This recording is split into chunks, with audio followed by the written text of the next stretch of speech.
পারে সে শয়তানের সাথে ওটের একটা যোগসূত্র আছে।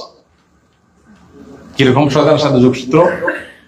নবী করিম সাল্লাল্লাহু আলাইহি ওয়াসাল্লাম ওটের বাথানে নামাজ পড়তে নিষেধ করেছেন। বাথান মানে বুঝিতে আমরা গোয়াল আর কি, ওটের ঘর, ওখানে নামাজ পড়তে নিষেধ করেছেন। কেন সেখানে নামাজ পড়তে নিষেধ করেছেন? সেখানে যদি পাক করেও নামাজ পড়েন, আপনি জানাজ বিষয়ে নামাজ পড়েন নিষেধ হাদিসে, ওয়াই আর কোথাও তো নিষেধ না। তো এটার অনেক ওলামা ইকরাম ব্যাখ্যা করেছেন এরকম যে এই জায়গাগুলোতে শয়তান সামহাও বাসা বাঁধে। এখন আপনি বলবেন তাহলে হায় হায় শয়তান বাসা বাঁধে, সে ওটের গোশত আমরা খাই, ছি ছি ছি। তাহলে আসেন একটা মজার তথ্য দেই।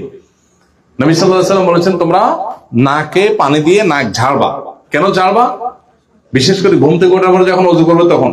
কারণ ইন্না শাইতানা ইয়াবিতু ফি খাইশুমি আহাদিকুম, কারণ তোমাদের নাকের বাঁশের ভিতরে শয়তান থাকে। এবার ওটের